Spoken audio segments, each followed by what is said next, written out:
Darius Okafor was 40 years old when he learned that the hotel his wife had been using for her affair was the same property he had paid for $2 million for 4 years earlier and spent 6 months personally renovating.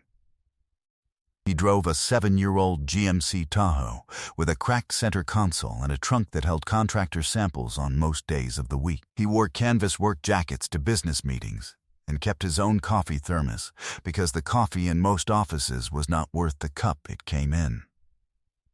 Renata's social circle called him Practical Darius, said it with the kind of warmth that people use when they mean something less flattering. And he had never corrected them, because a man who spent his energy correcting every misunderstanding about himself was a man spending his energy in the wrong direction. What Renata had told her friends was that her husband was in property management, had a few hotel investments, handled the business side of things. Nothing glamorous, steady. What the publicly registered filings for Okafor Hospitality Group LLC showed was 7 boutique hotel properties across the southeastern United States with a combined assessed value of $31 million. What Renata had never thought to ask, not once in 7 years of marriage, was whose name sat at the top of the Caldwell Inn's ownership documentation. The same Midtown Atlanta property where she had checked into Suite 412 14 times in 10 months, always laughing on the way through the lobby. 14 times she had walked past the painting he had commissioned for that lobby. 14 times she had not looked at the name on the artist's placard. Before we jump into the story, comment where in the world you are watching from, and subscribe, because tomorrow's story is one you need to hear. Darius was at his home office desk by 5:30 on most mornings, and that Tuesday in September was no different.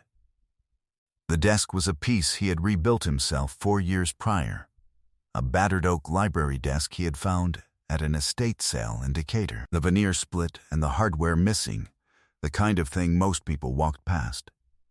He had stripped it down to the bare wood, reset the joints, applied a new finish in a warm amber that brought out the grain beneath everything the previous owner had done to it. It held his monitors, his company files, and the quarterly property reports for every asset in the Okafor Hospitality Group portfolio. It was the first thing he had refinished by hand since his grandmother taught him to respect material that still had life in it, and it had not moved from that office since. His grandmother, Eula Okafor, had been a domestic worker in South Atlanta for 38 years, a woman who had cleaned other people's beautiful things with more care than most of those people gave them, and who had raised Darius with a specific and unambiguous set of operating principles.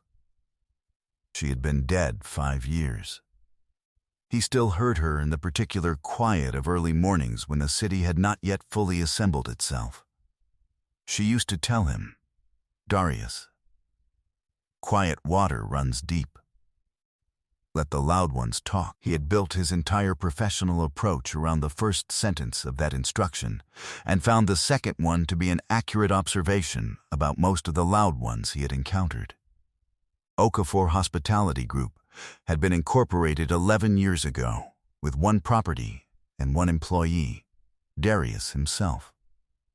It now held 7 boutique hotels across Atlanta, Nashville, Savannah, and Charlotte, all acquired methodically, all renovated according to his personal specifications, all managed by general managers he had hired and trained himself. The company was not publicly known. It was not designed to be. Darius appeared at industry events occasionally, under his own name, in a canvas jacket and work boots, and people who did not know him generally assumed he was a contractor. He had learned early that being underestimated was an asset, and he had never spent it carelessly. Renata knew he owned hotel properties. She had been to the Caldwell Inn once, early in their marriage, for a friend's birthday dinner in the restaurant.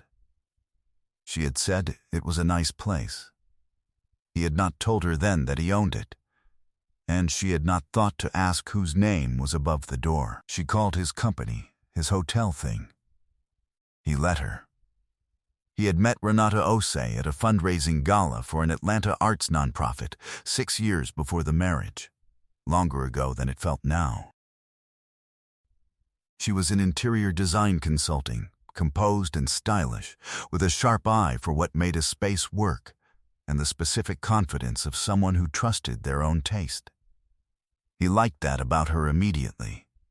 They had stood in front of a large landscape painting near the entrance of the gala, and she had said, without prompting, that the artist was one of the best working in Atlanta, and that she had visited his West End studio twice.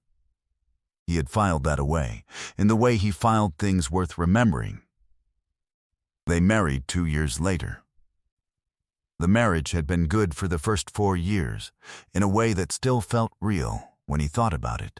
She had energy and precision. She asked questions about his work with genuine interest in the early period, and she made their shared home feel like something intentional. Then her client base had shifted toward a particular kind of Atlanta wealth that required a different social pace, and her evenings had grown later, and her questions about his work had become less frequent. She had stopped coming to the occasional property walk he invited her on. She had started describing his company to people at parties with a brevity that told him she had not been paying attention to it for some time. The particular distance that does not arrive all at once had arrived. He had noticed. He had not said anything. He had continued building. He was reviewing the Caldwell Inn September occupancy report that Tuesday morning when his phone rang. It was Patricia Webb, his general manager at the Caldwell, mid-50s, sharp and methodical.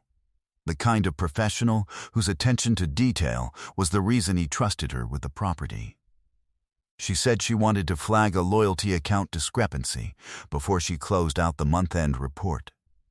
The account under R. Okafor had been quite active, she said carefully. She wanted to make sure he was aware. He told her to send him the account report.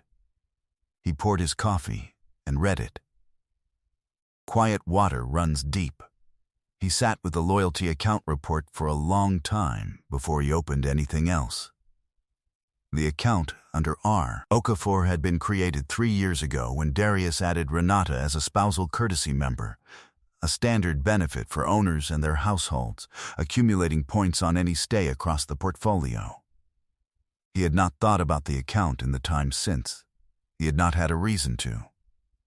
14 check-ins over 10 months. Suite 412. Always a Tuesday or Wednesday. Check out always the following morning. He pulled the individual folios. Room service, 2 entrees each visit, 1 order of coffee and 1 of tea, different preferences, consistent pattern. Housekeeping notes, 2 robes pulled from the wardrobe, 2 sets of towels. The extra pillow request logged on the second visit and standing for all visits after.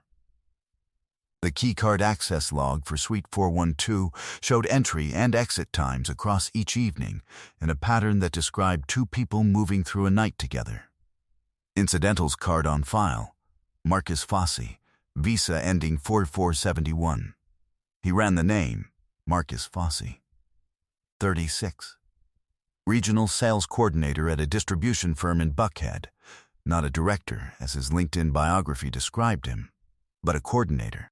He drove a leased Q7 with a payment schedule that accounted for 42% of his documented monthly income. He wore the presentation of ambition without the underlying architecture to support it. He had presented himself to Renata as a senior executive, and she had taken him at the surface value he offered, the way people do when they are not looking carefully and do not particularly want to. His hands did not shake. He pulled the Caldwell's full month-end report for every month of the past year and cross-referenced Renata's calendar, the shared one they had maintained for 6 years. Still live, still accessible. 10 of the 14 stays matched calendar entries she had marked as late client dinners or evening work commitments. The remaining 4 were marked only as out. He exported the loyalty account records to a secure folder. He exported all 14 folios. He pulled the incidentals card documentation. He photographed the calendar cross-reference he had built in a spreadsheet, time-stamped, complete. He moved with the same deliberate calm that had governed every acquisition he had ever made in 11 years of building things he intended to keep. He looked at the reservation system. There was a new booking under our Okafor for the following Tuesday. Suite 412. Check-in, 3 p.m. He sat with that for one measured moment. Then he called Claudette Ames. Then he called Patricia and told her he would be stopping by the Caldwell on Wednesday morning. Nothing formal, he said, just a walkthrough. Claudette Ames had been Darius's attorney on every property acquisition for 11 years, and she reviewed the folio records and loyalty account documentation on the table of her Peachtree Road office with the unhurried focus of a woman who had seen most things and found this particular configuration professionally interesting. 14 visits, she said. 14. She set the account report down. She redeemed $3,200 in loyalty points for those stays. Points accumulated on your business travel across your own portfolio. A pause. She used your points to pay for your hotel room. He said nothing. I also want to tell you something else. Claudette opened her legal pad. My associate flagged a court filing search last week. Renata has been consulting with a divorce attorney for approximately 3 months. The preliminary consultation notes were obtained through a records request. Her attorney is building an equitable distribution argument based on the claim that she contributed to the management and development of the Okafor Hospitality Group as a marital partner. She looked up. She told her attorney she helped select properties and manage renovation timelines. Darius looked at his hands for a moment. She's been to 3 of the 7 properties, he said. The Caldwell once, for a dinner. The Nashville property for a weekend trip. The Savannah Inn for one night on a drive. He paused. She's never attended a site walk. She's never reviewed a budget. She's never been in a project meeting. I know, Claudette said, and Patricia's records are going to be very clear on that point. She folded her hands. Georgia allows fault-based divorce filings. What you have documented is sufficient. I'll have the response ready before Tuesday. He drove to Buckhead that Saturday afternoon to visit Wendell Cross, 65 years old, retired hotel developer, the man who had given Darius his first property management position at 24 and spent 3 years teaching him what the hospitality business actually rewarded. Wendell had a townhouse with a garden his wife kept and a study full of industry manuals he still read on weekends. They sat in the study with the door open to the garden. Wendell listened to the whole thing without commenting until Darius was done. Then he said, "She's been using the Caldwell for 10 months."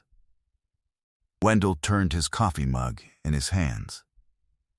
"You renovated that property yourself. Picked the art, selected the tile, had the desk built." "Yes." He was quiet for a moment. "The building doesn't care who's inside it," he said finally. "It only cares who holds the deed.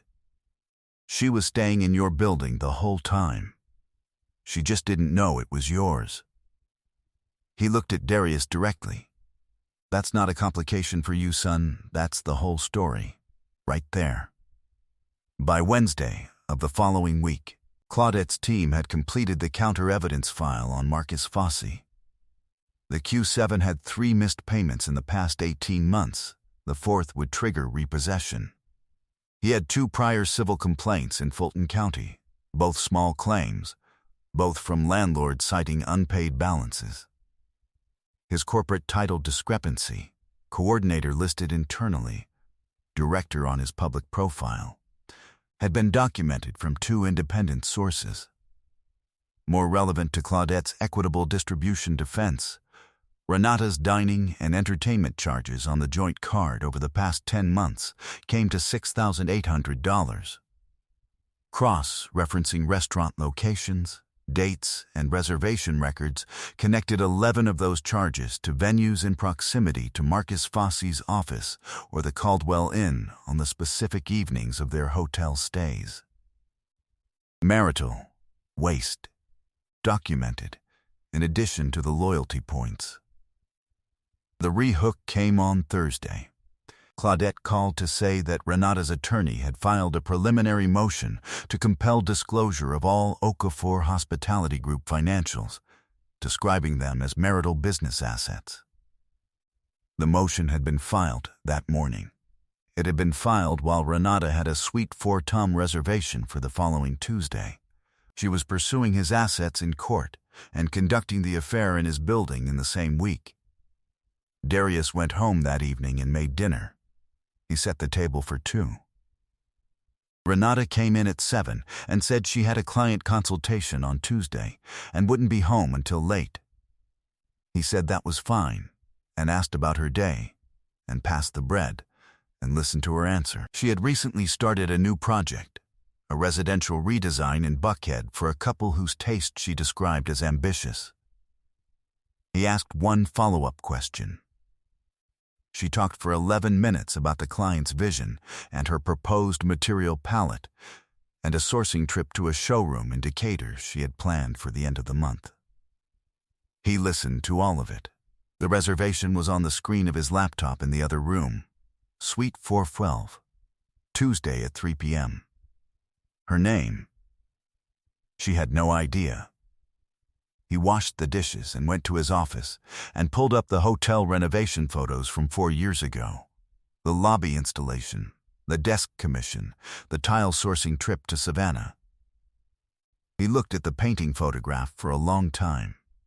He had gone to the artist's West End studio after Renata mentioned his work at that first gala and commissioned a landscape piece for the Caldwell lobby renovation 3 years into their marriage. The artist had made it specifically for the space. Warm light, longleaf pine. The particular quality of Georgia afternoon that Darius had always found settling. It had hung in the lobby since the renovation reopened. He had never told Renata where it ended up. She had walked past it 14 times. Some things revealed themselves in the end regardless of how long you had been patient. The Caldwell Inn stood on a corner in Midtown Atlanta in a building from the 1930s that Darius had spent 6 months restoring to the standard it had originally been built to. The lobby had 12-foot coffered ceilings, a handmade mahogany reception desk he had commissioned from a craftsman in Macon, and on the east wall, under warm track lighting, the landscape painting from the West End artist. Longleaf pine and gold afternoon light, framed in a simple dark wood frame with a small brass placard giving the artist's name and a 2-line description of the piece. Darius arrived at 8 on Wednesday morning in his Tahoe, in a canvas jacket, with Claudette beside him and a property manager's clipboard under his arm. Patricia met them at the door. "Good morning, Mr. Okafor. Everything's prepared for the walkthrough." He thanked her. He reviewed the lobby with the unhurried attention of a man examining something he had built and had not stopped caring for. The desk, the floors, the painting, the quality of the morning light through the east windows.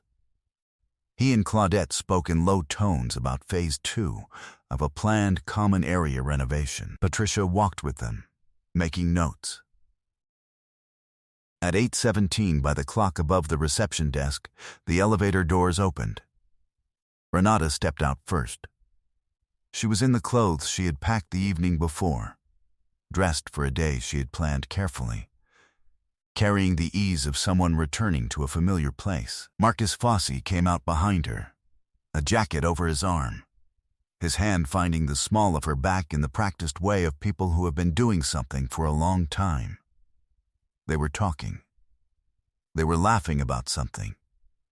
They were 2 steps into the lobby before Renata looked up. She saw Darius standing at the reception desk. She stopped walking. Marcus, still moving, almost walked into her. Patricia looked up from her clipboard with the composed professionalism of a woman who had anticipated this moment and had decided exactly how she would conduct herself in it. "Good morning, Mrs. Okafor. I hope Suite 4112 was comfortable. Mr. Okafor is here conducting the quarterly ownership walkthrough. We've reserved the private dining room if you'd prefer some privacy for breakfast." The lobby was quiet. Marcus Fossey looked at the woman beside him. He looked at the man standing at the reception desk in a canvas jacket with a property manager's clipboard. He looked at the hotel manager's deferential posture. He looked at the lobby, the desk, the painting, the tile work, the quality of a space that had been assembled by someone with a specific and consistent eye, and something in his expression began the process of revision. He said, "To no one in particular, he owns this hotel?" Patricia did not answer him. Darius looked at Renata. He was entirely still. He had the same expression he carried into every acquisition meeting, the expression of a man who had read the full file before he walked in and was now simply present for the confirmation. He placed the executive folio on the reception desk. 14 folios, the loyalty account records, the incidentals documentation, all of it in a single clean stack.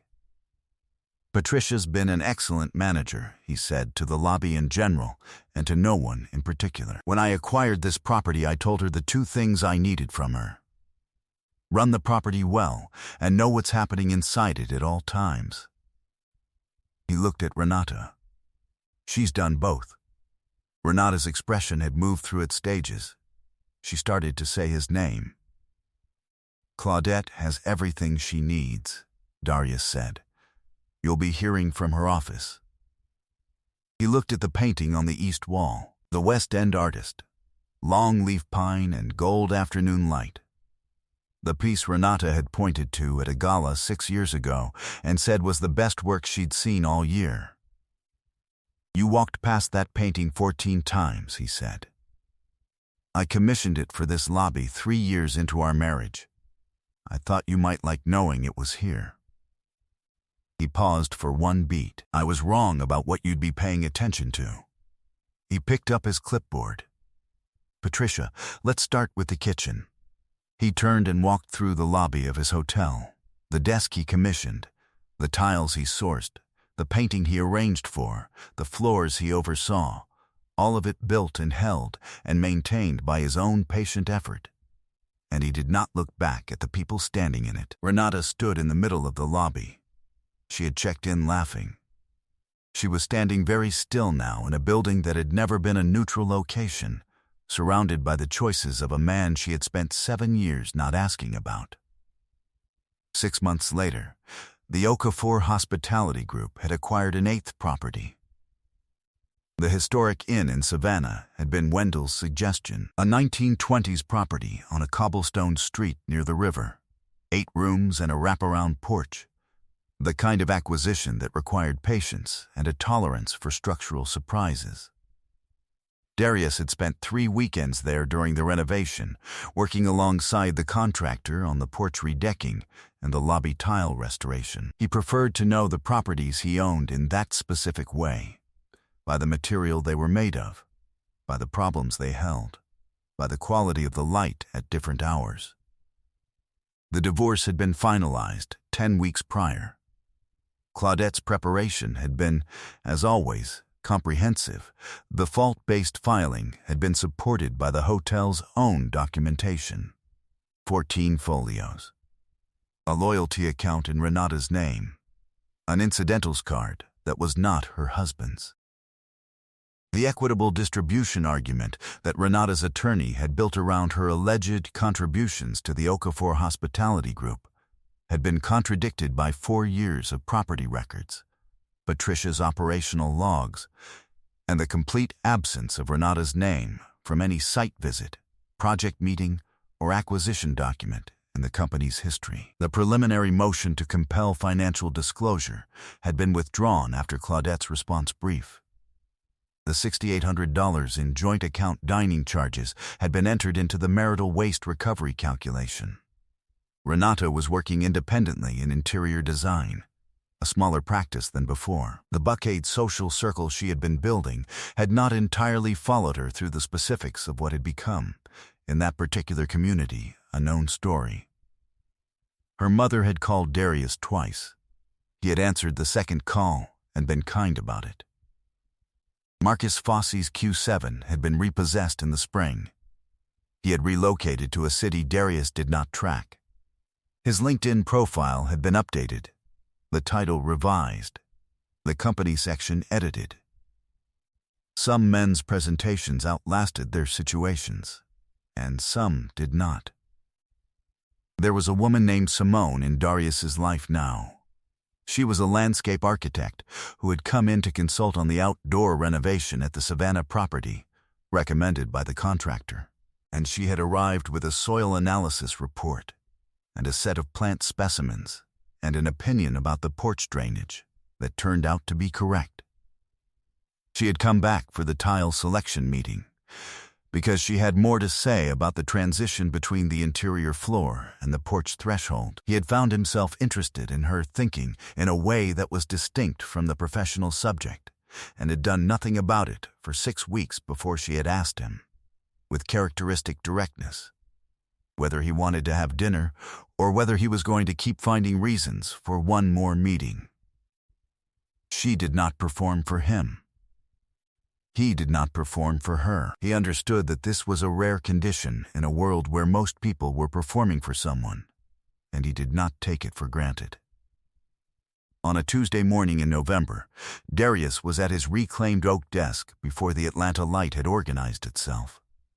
The quarterly report for the Savannah property was in front of him, and his coffee was in his thermos, and the city outside was doing what the city always did in the early morning, arriving at itself slowly, without drama. He had built 7 properties. He was building an 8th. He would build more after that, in the same way he had always built, quietly, patiently, without announcing the foundation before it was ready to hold weight. Quiet water runs deep. He had always known that. He had built his entire life on the understanding that it was true. I hope you enjoyed that one. Be sure to like the video and subscribe so you don't miss the next story. I've picked out 2 more for you that I think you'll really like.